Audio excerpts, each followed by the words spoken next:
لە ماوەی هەفتەیەکدا دوو خێزان لە کوردستان لەلایەن ئەندامانی خۆیانەوە پێکەوە لەناو ماڵەکانیان کۆمەڵکوژ کراون.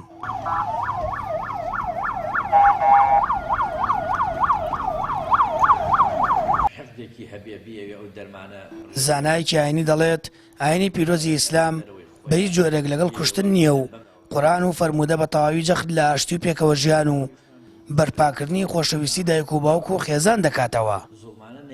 ئیسلام واتە ئاشتی، واتە پێکەوە ژیان، واتە نەهێشتنی خوێنڕشتن، نەهێشتنی گەندەڵی و دزی و تاڵانی، نەک ئێستا تۆ بێت و عەکسی بکەیتەوە بخەیتە پاڵی ئیسلام و مسلمانان. هەر کەسی هاتوچۆیەکی مزگەوتی کرد بەداخەوە ئیتر و ئەزان ئەمە دوو ڕکعەت نوێژی کردووە یا ماوەیەک ماوە تۆ لە ناو مزگەوت ئیتر ئەمە لە مزگەوت تا فێری ئەم شتانە کراوە. لە هەموو ئاەتەکانی پیرۆزی ئیسلامە کە ئێمەش ئاەتێکمان شاراوە بێ کتێبێکمانێ هەموو کەسێتوانێ بیخوێنێت تۆ لە بەریشی بکە ئاەت یەکمان نییە، حەدیث یەکمان نییە کەوە ئەم جۆرە بابەتە تونند و تیژیانە قوبوڵ بکە.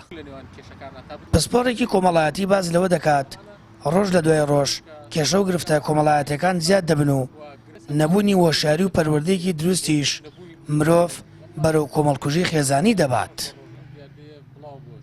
لە قۆناغەکانی ڕابردووە ئێمە ڕێزی گەورەکان هەبووە وردە وردە، بەڵام بە هۆکاری سۆشیال میدیا و حاڵەتەکانی خۆکوشتن و حاڵەتەکانی فراوانبوونی مادەوەژبەرەکان و ئەمانە هەمویان کاریگەریان هەیە لەسەر تاکەکان کە حاڵەتەکانی خۆکوشتن زیاتر بێت و ئەو فشارە دەرونیانە لەسەر تاکەکان دروستە بن، بەڵام لە ڕابردوودا ئەمەمان نەبوو، ینی کەمتر بوو، کەمتر خەڵک ئەو کێشانێ، بەڵام ئێستا کێشی کۆمەڵایەتی و کێشە گرفتە خێزانیەکان وردە وردە تەشەنە ئەکات و ئەمەش دەست دەبرێتە بەر حاڵەتەکانی کوشتنی بەرامبەر. تەنیا یەک هەفتەچوو بەسەر کۆمەڵکوژیەکەی ئەولێر کە پزیشکێک هاوسەر و سێ کەسی لە ماڵە خەزوورانی کوشت. لە ڕووداوێکی دیکەدا شەوی 19 لەسەر 20 مانگ لە گوندی گرێزەی سەربەقەزای سی سادق لەلایەن کوڕێکی خێزانەکەوە دایک و باوک و دوو خوشک و برایەکی کوژران، پاشانیش بکوژەکە کۆتایی بە ژیانی خۆی هێنا.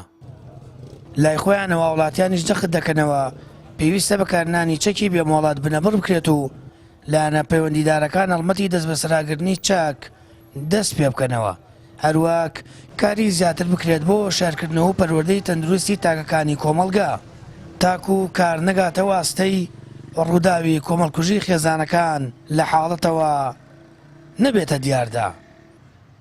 سامان فەتاح، کەناڵی ئاسمانی پەیام، هەڵەبجە.